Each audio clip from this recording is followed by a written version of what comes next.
श्रीमद् भगवद गीता जी का आगमन मेरे जीवन में कैसे हुआ, प्रभु श्री हरि की कृपा कैसे हम पर बनी हुई है अब तक, इस संबंध में मैं आज चर्चा करूँगा। न मेरे साथ विश्वासघात होता, न ये गीता हमारे साथ होती।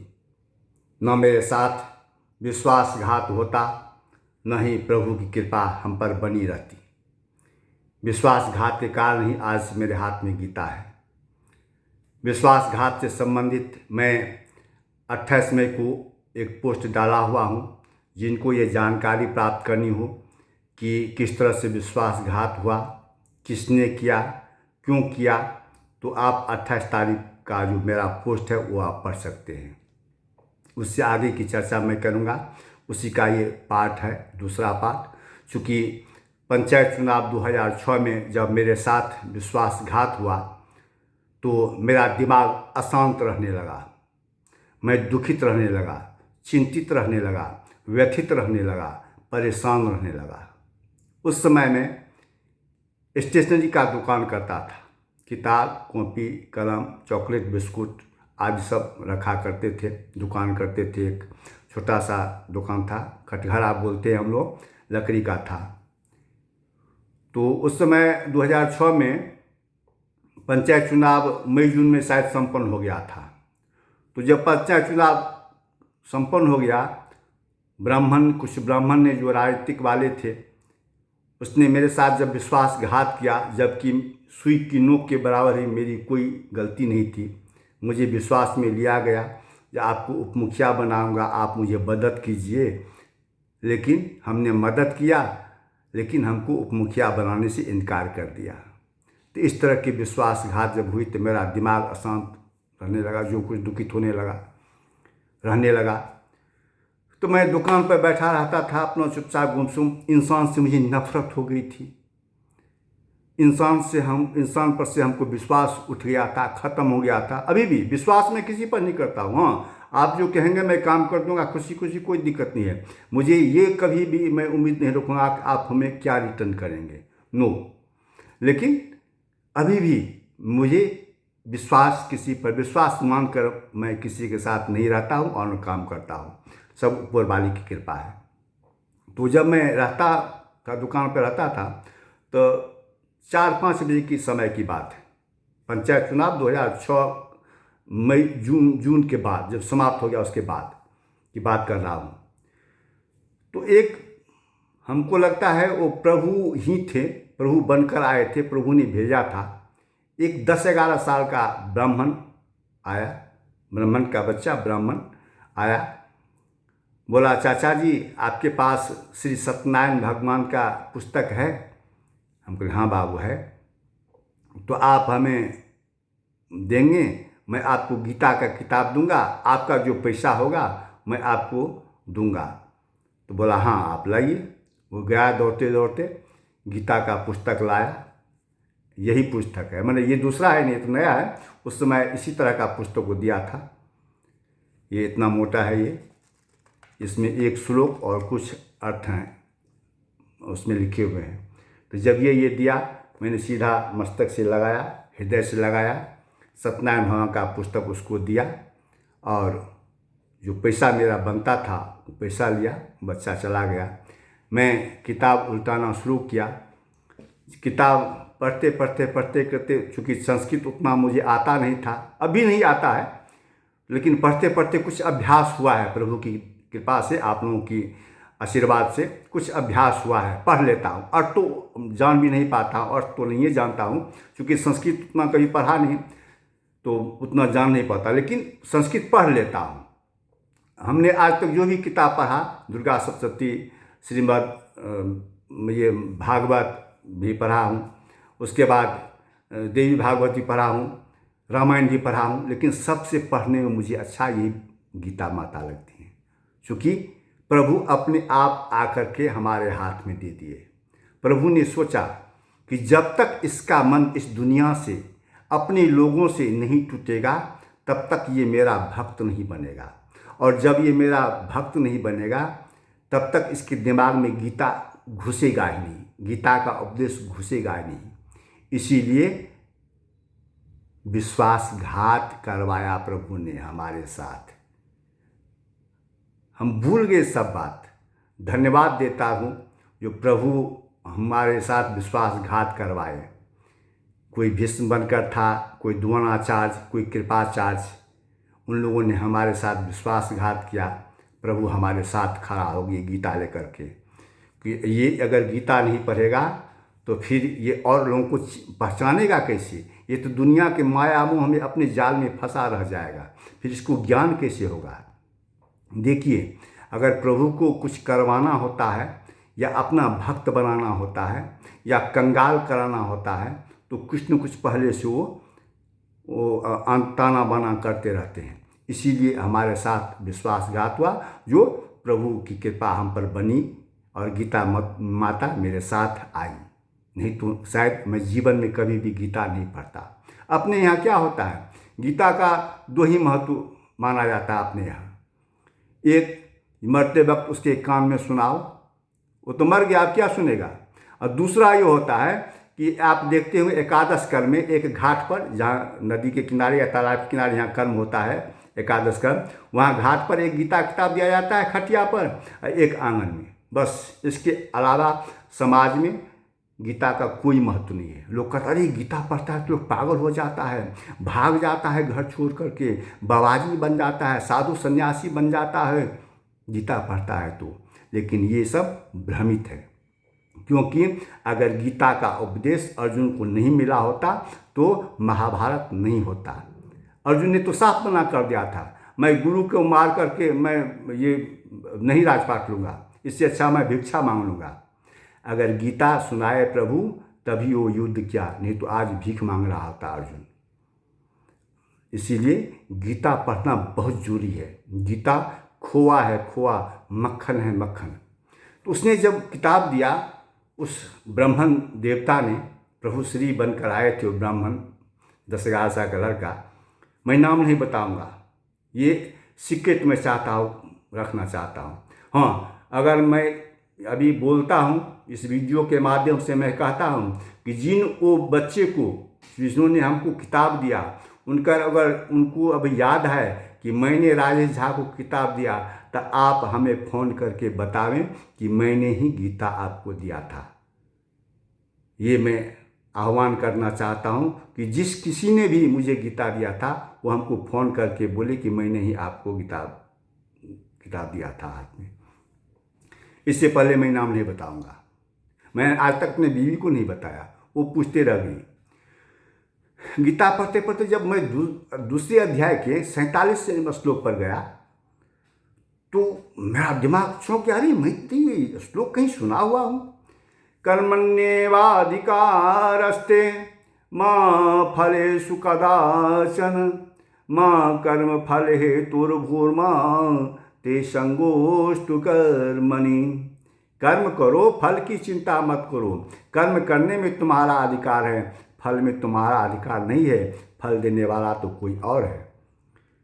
तो ये कहाँ सुना था, ऐसा मैं सोचने लगा। पहले ध्यान आया, अरे ये तो महाभारत में श्लोक था। महाभारत जब शुरू होती थी तो उसमें इसी श्लोक से शुरू होता था।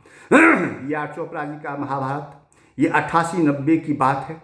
88-90 में इंटर कॉमर्स का छात्र था, सीएम कॉलेज में पढ़ता था। पहले कुछ दिन मदारपुर में रहा, उसके बाद दरभंगा मारवाड़ी कॉलेज के पास त्रिवेणी लॉज है, उसमें मैं रहा। तो वहाँ तमोरिया के एक प्रोफेसर रहा करते थे, पास में ही सिक्के मिश्रा जी, उनका अपना मकान था। तो संडे को हम सभी छात्र, हमारे गांव के बहुत आदमी थे, हम प्रमोद झा, नील गुरु, मुनचुन जी, चुनचुन जी, बड़ा बाबू यानी धीरज झा, संजय भैया, विपिन जी, बहुत आदमी रहते थे। मनोज सर रहते थे, प्रेम कुमार जी रहते थे कुछ दिन। तो जिससे हम लोग जब संडे को जाते थे वहाँ देखने के लिए महाभारत, सिक्के मिश्रा जी के यहाँ बहुत आदर भाव करते थे। तो अरे ये तो वो श्लोक है। फिर उसके बाद आगे पढ़े, यदा यदा हि धर्मस्य ग्लानिर्भवति भारत अभ्युत्थानं धर्मस्य तदात्मानं सृजाम्यहं परित्राणाय साधूनां विनाशाय च दुष्कृतां धन संस्थापनार्थाय संभवामि युगे युगे। ये ध्यान आया, अरे वो तो महाभारत का श्लोक है। पढ़ता गया, जो जो पढ़ता गया जाता था मेरा दिमाग अपसेट होता रहता, अशांत अंधेरा आंखों के सामने। मैं पहले बता चुका हूँ, इंसान से मुझे नफरत हो गई थी, इंसान पर से मुझे विश्वास उठ गया था। अभी भी मैं विश्वास नहीं करता हूँ किसी पर, और मैं कभी करूँगा। तो ऐसा अपसेट हो गया, आसपास के लोग चर्चा करने लगे, वो फलना का लड़का, उसका दिमाग घुसक गया, वो पागल हो गया। क्योंकि मैं ऐसे ही उठफलांग बातें करता था, क्योंकि किताब में लिखा है, काम क्रोध लोभ मोह मान बड़ाई प्रतिष्ठा सबका त्याग करो। तुम क्या लेके आए थे, क्या लेके जाओगे? पहले भी तुम थे, आगे भी तुम रहोगे, अभी बीच में हो।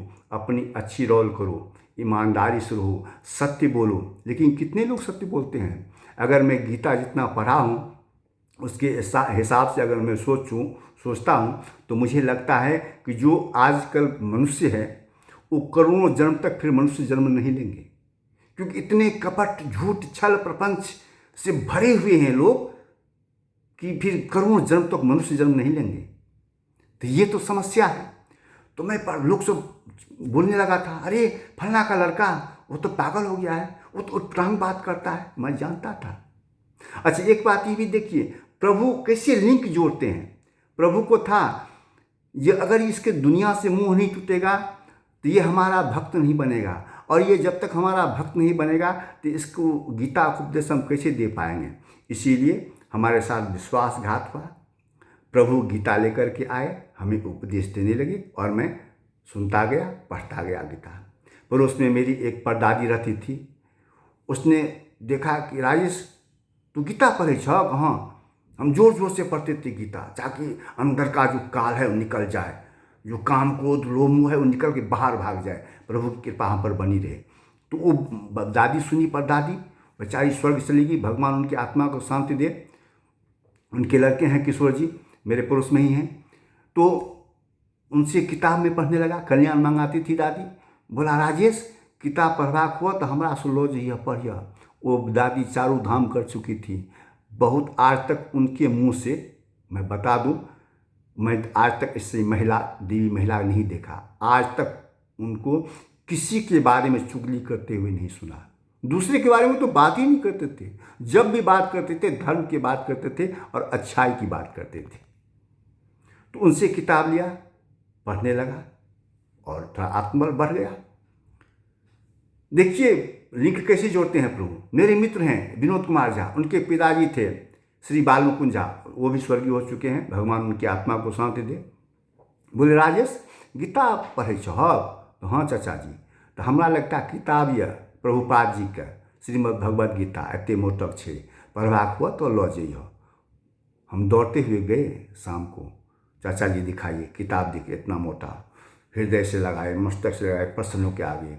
दिन रात पहले तो यही किताब पढ़ते थे जो उन्होंने 10-11 साल का लड़का बोले दे गया था।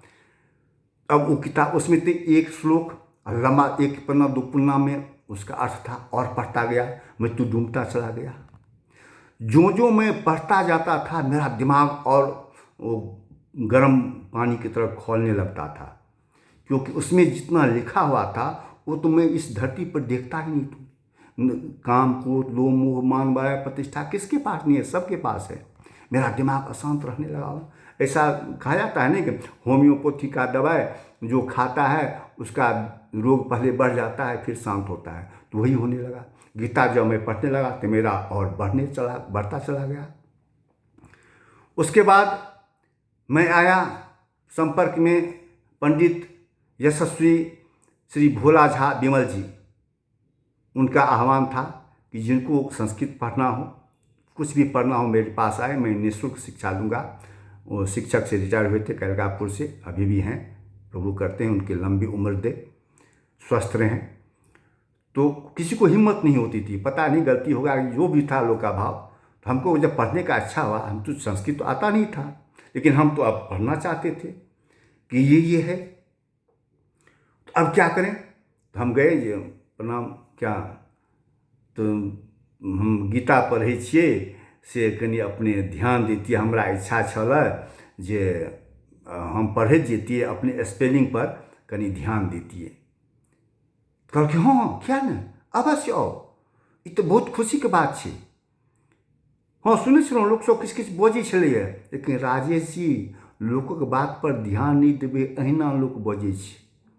मैं विश्वास दिलाता हूँ, यकीन दिलाता हूँ, यकीन मानिए आप लोग, मैं जब गीता पढ़ता था उस समय, गीता तो वैसे अभी पढ़ता हूँ 20 साल से लगातार, अब पर मेरा रूटीन ही हो गया है। अगर मैं गीता नहीं पढ़ूंगा तो खाना नहीं खाऊंगा, ये मेरा रूटीन है। अब देवी संजोग भावी संजोग कभी अलग बात है, लेकिन ये मेरा रूटीन है। तो उसमें लोग बोलने लगते थे फलां का लड़का घुसक गया, पागल हो गया, भाग जाएगा। कई बार 3 बार मैं असफल प्रयास किया भागने का, लेकिन नहीं भाग पाया। ये जान लीजिए प्रभु की कृपा से ही 2 काम संभव हो पाता है। प्रभु के चरणों में समर्पित हो पाता है, भक्ति भाव, पूजा पाठ, ध्यान, ज्ञान, अध्ययन, धर्मशास्त्र की किताब पढ़ता है जिनके ऊपर प्रभु की कृपा होती है। और परिवार का त्याग वही कर सकता है जिसके ऊपर प्रभु का ध्यान हो, प्रभु की कृपा हो। नहीं तो सामान्य पुरुष लोग कहता है ना भाग गया परिवार छोड़कर, नहीं, वो भागता नहीं, वो भगा देते हैं कुछ करने के लिए, त्याग के लिए। भगवान राम भी गए थे ना अपने परिवार को छोड़ करके, विश्व हो गए, मर्यादा पुरुषोत्तम हो गए, नहीं तो सिर पे राजा रख कर रह जाते। तो ये सब उन्हीं की कृपा से होती है, प्रभु की ही कृपा से। तो उनसे मैं संस्कृत पढ़ने लगा। एक वैसे वेद व्यास जी ने लिखा हुआ है, मूकं करोति वाचालं पंगुं लंघयते गिरिम यत्कृपातमहं वन्दे परमानंद माधवम। मूकं करोति वाचालं पंगुं लंघयते गिरिम यत्कृपातमहं वन्दे। अगर प्रभु की कृपा होती है तो जो गूंगा है वो भी बोलने लगता है। प्रभु की कृपा होती है तो लंगड़ा भी बड़े बड़े पहाड़ को लांघ कर चला जाता है, अगर उनकी कृपा होती है। तो उन्हीं की कृपा हुई तभी मैं गीता पढ़ पाता हूँ, नहीं तो गीता कैसे नहीं पढ़ पाता। बोल ही दिया हूँ, बस 2 ही काम के लिए गीता है, एक मरते वक्त सुना दो, नहीं तो मरने के बाद घाट पर रख दो। गीता से तो लोग भागता है। तो उनके साथ मैं पास जा कर के गीता पढ़ने लगा। गीता पढ़ते पढ़ते मेरा वही फिर धीरे धीरे धीरे धीरे धीरे धीरे पावर, जब भाग का प्रयास करता था कि मुझे यहाँ नहीं रहना, मुझे भाग जाना है, मुझे कुछ करना है, मुझे परिवार में नहीं रहना है, लेकिन पर कभी मन शांत हो जाता था।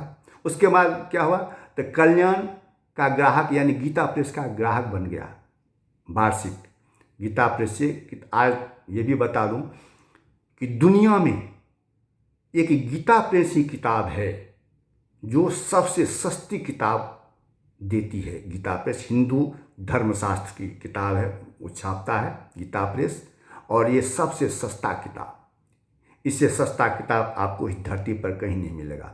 किसी भी प्रकाशन का आप पढ़ लें, इतने मोटा किताब का 50-60 रुपया 100 रुपया रहेगा, लेकिन इसका कितना है, इसका दाम 20 रुपया है मात्र, अभी नया प्रिंट में। उस समय तो हमको लगता था 6 या 8 रुपया था, ये 20 साल पहले, अभी 20 रुपया है। अभी दूसरे प्रकाशन का लेंगे इसमें कम से कम 40-50 रुपया लगेगा। तो गीता का प्रेस का सदस्य बनना चाहिए।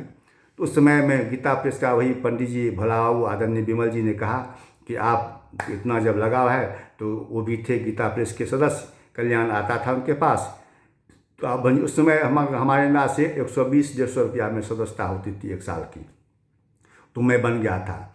और संयोग ऐसा था कि 2006 से मैं गीता पढ़ना शुरू किया, 7 में सदस्य बना, तो उसमें एक कोई अंक करके आया था। 8 और 9 में श्रीमद् देवी भागवत का विशेषांक, मैंने श्रीमद् देवी भागवत पढ़ने का मौका मिला। पूर्वार्ध और उत्तरार्ध करके शायद आया था 8 में और 9 में, वो मुझे पढ़ने का सौभाग्य प्राप्त हो गया। देखिए लिंक कहाँ से कहाँ जुड़ता है। पंचायत चुनाव नहीं लड़ता तो विश्वासघात नहीं होता, विश्वासघात अगर मेरे साथ नहीं होता तो गीता मेरे साथ नहीं होती।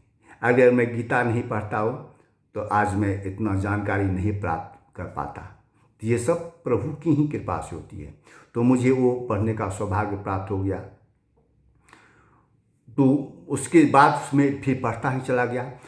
उसके बाद ये स्वामी राम सुखदास जी की है गीता दर्पण, वो मंगाया। जब गीता प्रेस का किताब आप पढ़ेंगे ना तो कल्याण एक आता है हर मास के, उसमें विभिन्न टाइप का किताब सबका नाम दिया रहता है कि ये बात उस किताब में लिखी है, ये बात उस किताब में लिखी हुई है। तो उसके आधार पर हम, और मैं चाहता था लोग अन प्रेस का भी देता था पढ़ने के लिए, लेकिन मुझे अच्छा ही नहीं लगता था। मुझे सिर्फ अच्छा लगता था गीता प्रेस किताब। अभी भी मैं जो कोई कुछ पढ़ता हूँ तो गीता प्रेस की ही किताब पढ़ता हूँ, धार्मिक किताब, और किसी राइटर का, किसी प्रकाशन का नहीं पढ़ता हूँ। हाँ, अब जैसे मनु स्मृति है, गीता प्रेस नहीं छापती है, तो मनु स्मृति अब उनका पढ़ने लगा हूँ, दूसरे प्रकाशन का, तो वो अलग बात है। और वैसे भी वेद व्यास जी ने लिखा हुआ है, गीता सुगीता कर्तव्या किन्ने शास्त्र वितरे यासन पद्मनाभ से मुख पद्मार्था। गीता है, सुगीता है, सुगम है, गान योग्य है, उसी गाकर को अर्जुन ने को सुनाए थे प्रभु ने। तो इस तरह से मैं गीता पढ़ता गया, और आज जो कुछ भी हूँ उन्हीं गीता माता की कृपा से हूँ और आप लोगों के समक्ष हूँ। वरना मैं जंगलों में, पहाड़ों में भटकता रहता, साधु सन्यासी बन गया होता। लेकिन सिर्फ और सिर्फ गीता माता की कृपा है कि मैं आप लोगों के समक्ष हूँ। इसीलिए मैं ये कहना चाहता हूँ कि काम, क्रोध, लोभ, मोह, मान, बड़ाई, प्रतिष्ठा से ऊपर उठ करके चलें, सत्य विचार रखें, जो असली बात है, जो सत्य है उसी का अनुसरण करें, सत्य के आधार पर काम करें, माता पिता गुरु की सेवा करें। समाज में सब अपने हैं, लेकिन फिर भी आंख मूंद कर, ये बात मैं कह देता हूँ, आंख मूंद कर किसी पर भी कभी भी विश्वास न करें, क्योंकि उस पर विश्वास करने से मेरी तरह कभी भी आप धोखा खा सकते हैं। इसीलिए आंख मूंद कर विश्वास न करें, मदद सबकी करें, क्योंकि आपके पास अगर कोई मदद मांगने के लिए आता है तो ये समझिए कि आप बड़े हैं। चाहे आपके पास कोई एक लोटा पानी के लिए आता है, या एक कोई सुई मांगने के लिए आता है, या कुछ भी मांगने के लिए आता है, या 1 रुपया मांगने के लिए आता है, तो ये समझिए कि प्रभु ने आपको बड़ा बना के भेजा है। आपके सामने वो नीचा माने भिक्षार्थी बन के आया हुआ है। इसीलिए दूसरों की मदद कीजिए, उसमें कोई शंका नहीं है। लेकिन हमेशा वो जो कहा जाता है, सावधान रहे, सतर्क रहें, ये आप ज़रूर निश्चित करेंगे। आपको ये कहानी कैसी लगी आप ज़रूर हमें बताने की कृपा करेंगे। और इसका तीसरा एपिसोड, ये दूसरा है, उसी विश्वासघात का दूसरा, तीसरा होगा ये मेरी जेल की यात्रा। इन्हीं सब लोगों के माध्यम से मैं जेल भी गया था, तो मैं बाद में बताऊंगा। नमस्कार, प्रभु की जय हो।